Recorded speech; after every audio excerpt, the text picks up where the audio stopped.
Yo, people, what's up?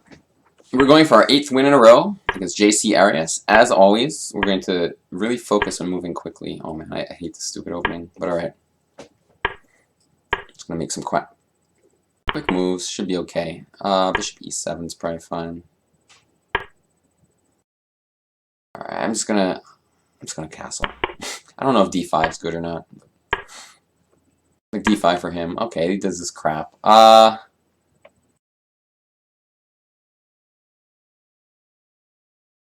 Alright, whatever. It's probably pretty good for him. I'm just gonna go d6. Maybe I should have. Whatever.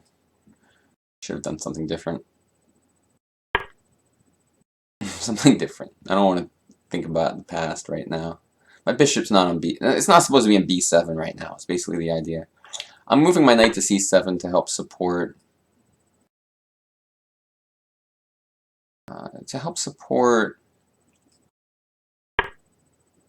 B5, but he can go knight b5 now. It's like somewhat annoying. I was thinking I can go queen b8 and the world doesn't end. Alright, he did that. It's somewhat surprising. But alright, I'm just gonna take and go knight b5 maybe? Knight b4. I'm just gonna do it real fast. I don't want to think too hard. Something a little off about my position though. Probably like he has active pieces, he has passed pawn. I'm always scared of like bishop h7. I don't think it does that much though. If d6, I'm just gonna play bishop f6. I think. Yeah. I think that's what I'll do. Well, okay, whatever. Bishop d6 now looks logical. Even knight takes d5 is not horrible. I mean, it strikes me as like too risky though. But why can't I take it? Why is it so bad? What am I not understanding? All right, you know what? When in doubt, take things.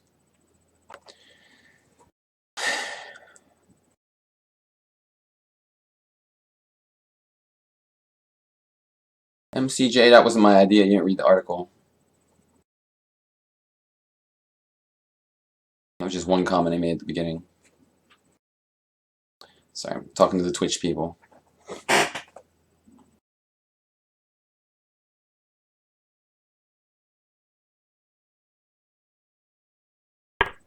Maybe I should change the article and put that at the end. Oh, what is this move? So that people don't get off on the wrong foot. Knight f6. Oh no. Knight f6, bishop takes, queen takes, he wins a piece. G6 seems reasonable enough. I don't see a big problem with this move. I mean, I can go bishop f6 next move. I'm just double pawn. Bishop g5 actually. Oh no, sorry, he checkmates me in one then. But bishop f6, like I don't see the big issue. If knight takes, okay. This looks not very good for him. I'm gonna take and take on c3, and I just don't. Oh, I maybe have to be careful because rook h5. Okay, that might have been a serious error.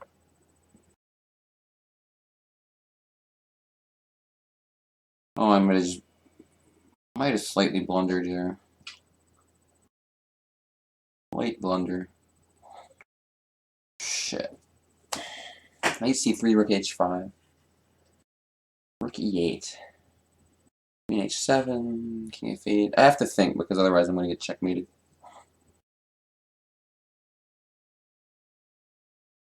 Knight f6, bishop g6 looks unpleasant. It's unpleasant.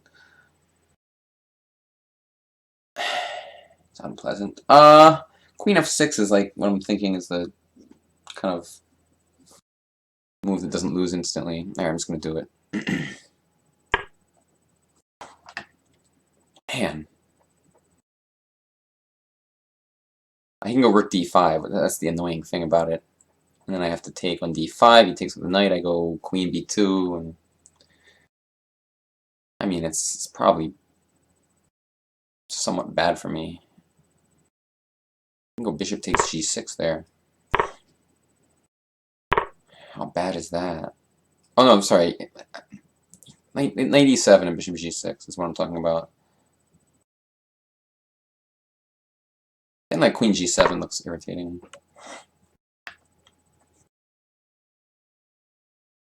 Now this endgame, like if I trade queens, I have the passed pawns on the queen side that could be annoying. I'm down on time. I don't like to be down on time. The problem was I blundered so much that I had to panic a little bit. Actually, I don't know what I'm talking about. If knight e7, king h8, bishop takes pawn, I can actually just recapture. Knight takes king g8. Not a big threat. I'm not a big deal. I'm threatening queen f2 there also.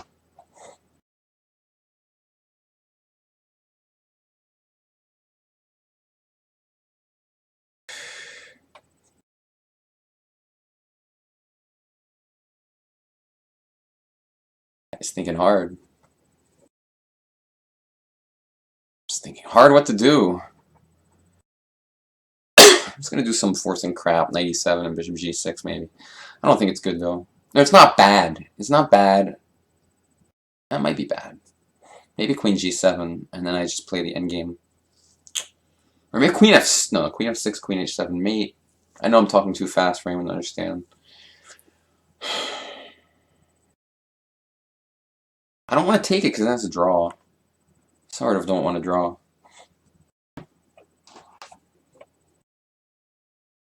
I think I like the endgame. I like my passed pawns on the queen side. I think 2 rooks, first bishop and knight in that endgame is actually good. Or at least worth considering. I have 2 pawns for the material right now as we speak, so he's thinking his ass off. He doesn't know what to do. He thought this would be good for him, I guess, and I was just looking, and he can't come up with a way to use his material because he's just spending all of his time. Wow. Okay. I mean, I'm happy to trade because I think the endgame's good for me. Actually gonna play this move, just safety. Safety first. Okay, I'll do this. I could have went rook e8 too. Rook e4 next move. It's just ugly position for him. I don't know why I trade queens, but maybe he had nothing better, is what he thought. I don't know.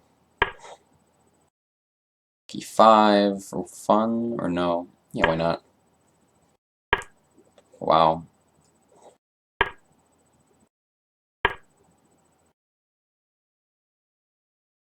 c4? He's almost like Sugzwang, like c3, c2, I just win.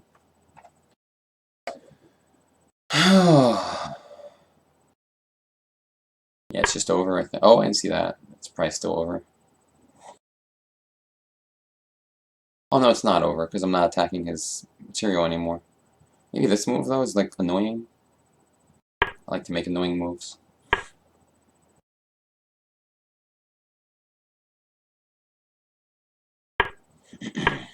Oops.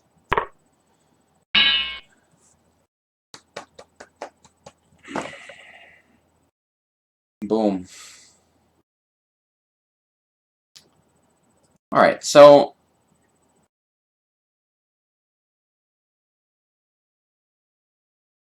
let's take a real quick look.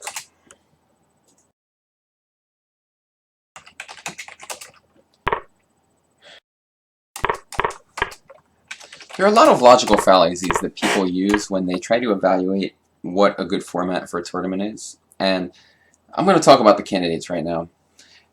And these problems are that they look at how the last tournament went and they decide what the format should be based on whether that one tournament was exciting or not. And they don't realize all the things that can go horribly wrong. Like, you can have a tournament like where the last 2 rounds, the 2 leaders are just playing random people who have no chance for anything. Like, that's ridiculous. That's absolutely ridiculous. This is a sporting event for the world fucking championship.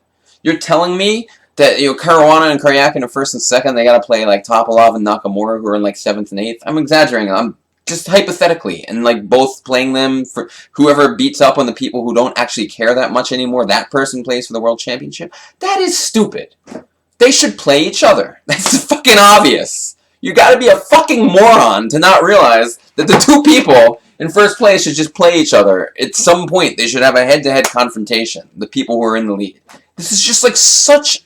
Every sport in the world does this at the end of the competition when the championship is on the line, except for the ridiculous European soccer leagues. But then they have the Championship League and all these other things that are very important. Like, it's just insane. And it's just the way it's always been, so nobody wants to change it, but it's just, like, really insane. Like, the fact that in 2014 or 13, Carlson's playing one guy who can't win, Kramnik's playing another guy who can't win. Before the game, everyone's just praying those people try hard. That's stupid! That's not chess, that's not a competition should work. Like, come on! Like, how can people not see this? How can you not understand that once Topalov is 4 out of 12, he should no longer have any influence in the tournament? Now get the fuck out and let the players who are doing well play each other. That's just I'm sorry, it just drives me insane. This is not some kiddie tournament. This is the World Championship here. Anyway. That's all. Apologize for my rant. Oh, I'm 25. They don't have any incentive in this. They have very little incentive in the candidates, though. I mean, they have some, and I agree they actually do try, but it's not dramatic. It's not interesting. You should be playing the person you're competing with. This is just... That's interesting. What happened today was interesting by accident. Karyakin just happened to be playing Caruana. There happened to be this weird-ass tiebreak thing that was horrible, and so it was like this weird Armageddon game, basically. But it's just like... There's ways around it. There's ways to fix it that don't like completely ruin the tournament. Why not just do that? Why not find a way to make it happen? Just do something. Because it's just... This year is very frustrating because the ridiculous tiebreak. Oh, somebody said check my PayPal, so I think I maybe just got a donation here. Thank you. Hold on. Oh! I'm gonna check right now. Oh, baby! Jug Handle. Huge donation. Thank you, Jug Handle. You are a hero. Deuce Too High says, I have no idea how to play chess or anything about the scene, but I agree. Of course, like imagine you're a poker player, right? And Phil Hellmuth and Phil Ivey, for whatever reason, are about to determine like the World Heads-Up Championship. And instead of playing each other, they play two other people, and whoever wins like fastest is the champion. Like, it doesn't make any sense. It's so stupid. I just don't like, you don't have to have the old candidates tournaments like we used to have. But Jesus, like, you can't have people still in the tournament that can't win. Just get out. Go away. No offense, they're great players. They've earned the right to be there. They totally awesome chess players. I'm not trying to insult them. But you shouldn't be in the tournament anymore. This is a serious tournament. We're there to figure out who will be the world champion. So once you're not going to be the world champion, go away. Your result shouldn't matter anymore. This is just obvious. I'm not saying like of course in sports leagues the teams keep playing, but once the playoffs begin, once you don't have you have the best 2 teams in the final, you have the best 4 teams in the semifinals. Every sports league around, I don't know. I could just go nuts about this forever. What's my stance on draws? I think draws should be eliminated, of course, but I don't care. Like, whatever, I can live without that. I just want a format, that's a little more interesting. And I think the idea of having the final 6 rounds being everyone eliminated with the top 4 people and the candidates would be thrilling, because all 4 of those people are fighting like tigers, like animals. That's what you want. Here's what you don't want. You don't want the frickin' announcers to have a discussion and a debate about how hard the player will try. What the come on! That's stupid. This is for the World Championship. There shouldn't be a question about how hard somebody's going to try to win. It should not be a debate. It should be of course everyone's going to try their butts off because they're fighting for something very concrete and important. And instead, there is a debate. Well, I don't know if Anand really has that much incentive because even if he wins, he can't win. So therefore, I mean, come on. This is the World Championship. And we have to worry how hard some other player who's not even involved in the equation is going to try to win. That's interesting. That's the way it should be. No, that's not the way it should be. So anyway, there's a lot of ways to go about this, but straight double round robin, no, it's the wrong way to do it. Absolutely wrong. It's just it's just what people are used to, and I don't know why chess players will never change it. And they do change some things sometimes, but I think It's very, very hard.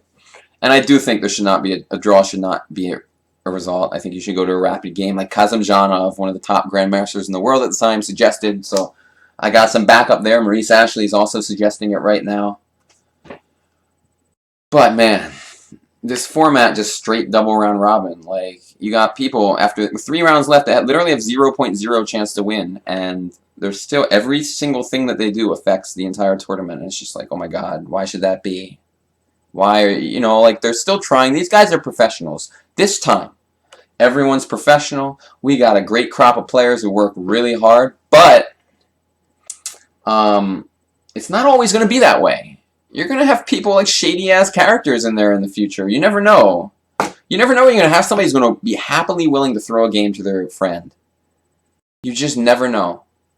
What if somebody just hates Nakamura and just wants to see him lose and not be world championship contender? I mean, just too many things. Anyway, I think that's my idea. Apologize for the ranting, but not really. What was it? Let's talk about this game. Oh, yeah, so the key moment was right around... He gave me a pawn, and I was like, not going to take it, but then I'm like, why not? It's a pawn.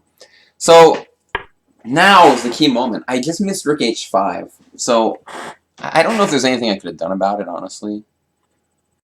I mean, maybe what I did was perfect, but like I originally was going to take this, and I figured after takes I can go like queen f6 to g7. But he has this awesome move. I'm throwing his rook here, but it's checkmate. I take, he mates me. Only move was this, but I was pretty sure that this wasn't great. I mean, maybe it's okay, but probably not, because I'm walking into discoveries. But I'm curious, actually. No, I'm losing. All right.